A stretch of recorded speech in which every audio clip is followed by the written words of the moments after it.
Você acha que o que aconteceu em Brumadinho foi um crime ou foi um acidente ambiental? Eles poderiam prever o que aconteceu? Estava previsto, né? Era uma das barragens denunciadas. Eram 70 barragens denunciadas, né? Eu tive há 10 anos atrás em Ouro Preto e a barragem de Fundão estava denunciada.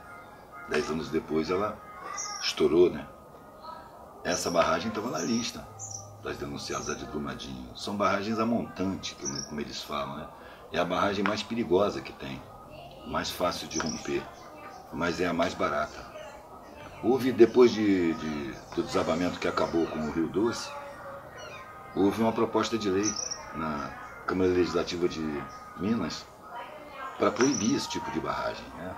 E aí, pelo que eu li num artigo aí de um desses jornais alternativos, o lobby das mineradoras foi mais forte, ou seja, o poder econômico, né? Os apaniguados, porque a mineradora ela investe no poder legislativo como investe no executivo, ela financia a campanha e tem lá seus porta-vozes, seus defensores, que são entes públicos, né? São vereadores, são prefeitos, e sempre com o rabo preso com a mineradora. As mineradoras têm um modo de proceder muito repetido. Ela chega numa cidade, ela investe no poder legislativo, ela começa a financiar a campanha dos legisladores, dos vereadores do local, investe em campanha da prefeitura, domina o poder público, começa a fazer o poder público desinvestir na economia local, o município cai na dependência econômica da mineradora e aí ela domina a área. Quando acontece essas tragédias, quando desaba alguma coisa, a própria população se levanta para defender a mineradora, porque todo mundo depende dos empregos que ela gera, sabe, do movimento econômico que os funcionários geram. Sabe? Então é aquela coisa, é o poder econômico se colocando acima do poder político, dominando o aparato público e enganando a população.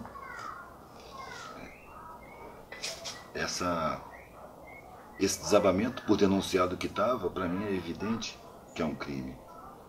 É evidente que é uma coisa de irresponsabilidade, porque essas empresas não têm compromisso social. O único compromisso que elas têm é o compromisso com o lucro. Não tem compromisso moral, não tem nenhum tipo de compromisso além de lucro. E para obter o lucro eles fazem qualquer coisa. A vida humana está em segundo plano.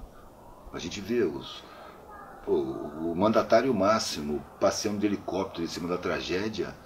Qual foi a frase que ele disse? Não foi essas pessoas vão precisar de ajuda, não foi o meio ambiente está deteriorado, é preciso impedir esses rejeitos de chegar ao Rio São Francisco, porque o Rio Paraopebas faz parte do Rio São Francisco, o Córrego do Feijão vai para o Paraopebas, leva esse veneno químico, o veneno químico vai para Três Marias, que é uma represa imensa, onde tem pesca submarina, passeios, tem um monte de vida, vai chegar essa lama mortal lá e vai cair no Rio São Francisco, que vai para o sertão. E ninguém fala nisso, ninguém comenta.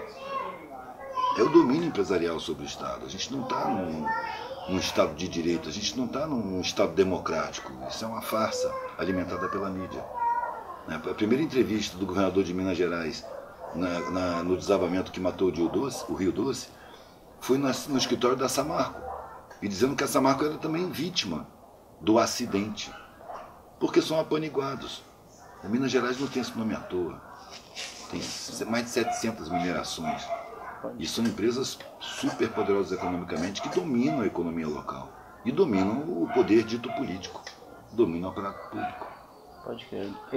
Você falou sobre elas visarem lucro, né? E você acha que a Vale foi privatizada no governo do Fernando Henrique Cardoso? Você acha que se ela fosse uma empresa pública, teriam acontecido esses crimes ambientais, né? Acidentes chamam, mas teria acontecido? Talvez, eu acho mais difícil, porque aí... Por que mais difícil? Porque uma estatal ela não tem simplesmente o objetivo do lucro a qualquer custo. Ela tem toda a interação com a sociedade, é uma estatal. Ela participa da sociedade. Então acho que haveria mais cuidado.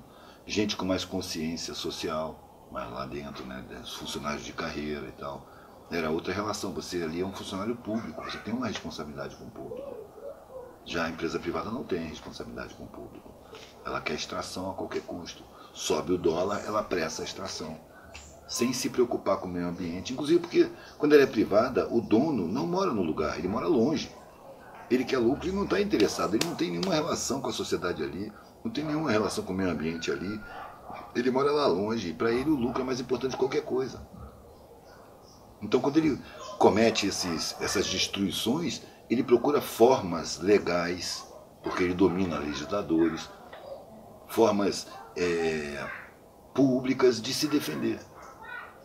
Eu lembro que a Samarco promoveu o movimento Volta Samarco, sem ninguém ter dito fora Samarco.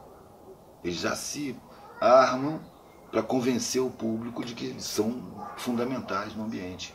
E, no entanto, as mineradoras são as produtoras do lixo mais tóxico de toda a indústria que existe. Eles matam os mananciais, eles têm venenos químicos terríveis para a natureza. E não tem escrúpulo de deixar isso escapar a ladeira abaixo. E você fez um trabalho lá no Rio Doce, né? Você esteve no Rio Doce. O estouro da represa foi em novembro e eu cheguei lá em dezembro. E fiquei dezembro, janeiro e fevereiro correndo os 854 quilômetros do Rio Doce. E como foi para você, tipo, essa experiência no Rio Doce? O que você viu? Assim, de primeira, o que eu vi foi impacto. Estava todo mundo em choque. Ninguém esperava uma calamidade dessa. As cidades em volta do Rio Doce vivem em torno do Rio Doce ali. O seu lazer, a captação de água para irrigação, tudo é o Rio Doce, peixe. E aí o Rio Doce morreu de repente. Estava num impacto enorme na época. Mas uma coisa não parava. Estava tudo parado, mas os trens de minério não paravam. Eram 80 trens todo dia. Eu me lembro até hoje da buzina do trem, porque eu passei muito tempo lá. Eu escutava aquela buzina dia e noite, de 3, 4 horas de distância, eu escutava a buzina do trem. O minério não deixou de ser tirado. Esse negócio que a Samarco estava parada é ficção, isso não existe, o minério não parou de ser tirado. O interesse empresarial externo, o colonizador, ele bota as suas dragas de sucção e suga. O que acontece não importa, dá-se um jeito jurídico, eles têm departamento jurídico, eles têm representantes deles dentro do poder público, porque eles elegeram gente, prefeitos, governadores, não para de tirar. Agora, o vale inteiro parou, Colatina não tinha outra fonte, só tirava a água do Rio Doce, colapsou geral. Tinha caminhão-tanque sendo sequestrado na estrada, levado para bairros periféricos, onde chegava lá, estava a população esperando com baldes para poder ter água. E a água é um elemento fundamental. Sim. Não houve responsabilidade nenhuma responsabilidade social. Por quê? Porque o lucro está em primeiro lugar. Na sociedade que se desumana, o ser humano está em segundo plano. Em primeiro plano está o interesse empresarial. É preciso perceber que nós não temos uma democracia. Nós temos uma ditadura banqueira empresarial, onde o poder econômico controla o poder público.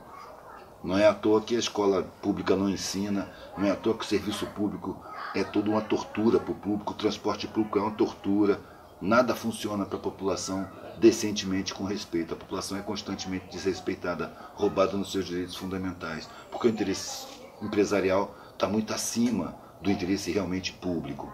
Existe uma farsa falando de aparato público, o aparato foi privatizado, está dominado por poderes econômicos.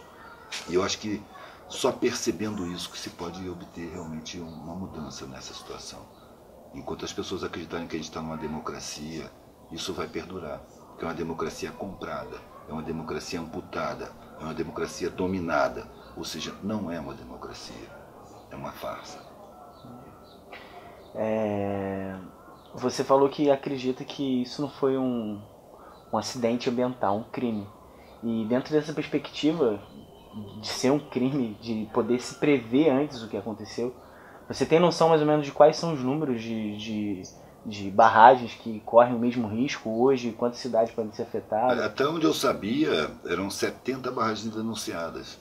Eu ouvi do MAB, dos movimentos lá em Ouro Preto. 70 barragens. 70 barragens denunciadas como em alto risco de desabamento. No Brasil, ele está várias cidades em risco de ocorrer mais um acidente ambiental. Claro. A população sempre em segundo plano. A população está sempre em segundo plano. Ela está ali para ser enganada. Por isso que ela é mantida ignorante, desinformada, para ser fácil de manipular. Tem vários sintomas disso. A doação do conversor de televisão digital por um Estado que não garante nem alimentação, nem moradia, nem ensino decente, nenhum direito fundamental, constitucional. Um Estado que viola a sua Constituição, que não cumpre a Constituição, está dando conversor de televisão digital para quem não pode pagar. Isso não é generosidade, isso é controle mental, é estratégia de controle mental. Se aproveitando da ignorância que é implantada com a falta de investimento em uma educação decente. O próprio modelo de educação é empresarista, não prepara pessoas para formar uma sociedade em harmonia, ou para buscar harmonia social. Ao contrário, as escolas ensinam você a ser um competidor implacável, para causar um monte de derrota, você é inimigo de todo mundo, você tem que vencer, você tem que ganhar. É uma educação totalmente voltada para os interesses empresariais. Um Estado dominado desde cima do poder público, se você tem a cúpula do Estado, a presidência, os ministérios, nomeados por empresários, totalmente dominados, todo o Estado se torna criminoso. Se o poder público é uma farsa e o poder realmente econômico está acima, está nos círculos escuros que ninguém vê do controle econômico, então você tem um crime social descendo por toda a estrutura. Você vê a medicina agindo criminosamente, você vê a engenharia agindo criminosamente, você vê todas as áreas sociais sempre prejudicando o povo, sempre favorecendo um punhado de gente que não precisa de mais do que tem, mas não abre mão de controlar o Estado, não abre mão de manter o povo na miséria, na pobreza. A maioria das pessoas é formada para ser explorável, de baixa qualificação. Não há investimento na educação exatamente por isso, porque a educação pública tem a função de formar mão de obra barata, explorável. Enquanto que a educação particular, que tem mais qualidade, tem uma qualidade empresarial, forma pessoas que vão administrar os sabotados sociais, as vítimas de crime social que o Estado comete contra o povo desde o Império. O Estado, a formação do Estado, a estrutura do Estado é formada para privilegiar sempre uma minoria ínfima e dominar, manter a população quieta, servindo, servil, explorada, escravizada, ignorantizada, desinformada, para ser conduzida. Eu acho que esse é um momento em que está se percebendo que a estrutura do Estado é totalmente insincera, é totalmente falsa. O que diz não funciona. Na verdade, funciona para servir sempre aos mesmos, nas suas dinastias, e sempre enganar a população, escravizar a população, explorar a população. É a percepção disso que precisa ser espalhada, porque só percebendo isso que a coisa pode mudar. Não tem revolucionarismo que funcione se você não perceber que a estrutura é falsa. Através das instituições não funciona, porque elas estão totalmente dominadas, totalmente infiltradas, totalmente dominadas, inclusive as universidades. A mentalidade dos formados é formada com aquela superioridade separatista, sabe, com aquela intenção de sempre estar servindo as empresas, como se as empresas fossem um grande benefício. E essa é mais uma das grandes mentiras. As empresas dominam o Estado e colocam o Estado a seu serviço, traindo sempre a população. Porque quando você tem como objetivo o lucro, o custo é uma coisa que tem que ser diminuída. E o trabalho está colocado dentro do custo. O ser humano é parte do custo. Tem que receber o mínimo possível. É uma regra empresarial. Paga-se o salário mais vergonhoso, mais escorchante possível, com o mínimo de direitos possível. Você vê o cara que hoje é presidente ter afirmado que se o trabalhador quer trabalho, ele não pode ter direitos. E se ele quer ter direitos, ele não pode ter trabalho. Sabe? É a expressão empresarial da coisa. É desumano, é antissocial. É por isso que você diz que é sincero também. Ah, sim, sim. Esse presidente é o que representa com mais exatidão, com mais fidelidade, a elite brasileira. Escravista, homofóbica, violenta, aproveitadora da ignorância, ambiciosa, desumana, insensível, indiferente ao sofrimento. É a cara das elites brasileiras. Aliás, não só brasileiras, as elites de todos os países colonizados. Porque o colonizador, no seu domínio, ele formou em cada colônia uma elite que ele privilegiou, encheu de privilégios e riquezas em comparação à população, para que essa elite se tornasse serviçal deles e desprezadora da própria população. Você vê que a elite despreza o povo, diz que o brasileiro é inferior, e idolatra os colonizadores, os europeus, os estadunidenses, que são exatamente quem bota as dragas de sucção aqui. Quem impõe a miséria a gente. Quem impõe a ignorância. Que no fim das contas acaba dando nesse caos social que a gente vive. É miséria, é ânsia de consumo. Óbvio, vai dar criminalidade, vai dar violência, vai dar revolta. É óbvio. Não se trabalha a causa da violência, não se trabalha a causa da criminalidade. Você quer combater dando tiro, matando. Não adianta, você pode matar todos os bandidos de hoje, cara. Amanhã vai ter novos bandidos. Porque não secou a fonte é a miséria, a fonte é a desigualdade. E mais a ânsia de consumo. Se vive para consumir. Foi-se implantada essa ideia, essa forma de vida, com um massacre publicitário e midiático. A gente precisa de muito mais coisas abstratas, de sentimento, de afeto, de troca, de integração, de solidariedade, do que de matéria.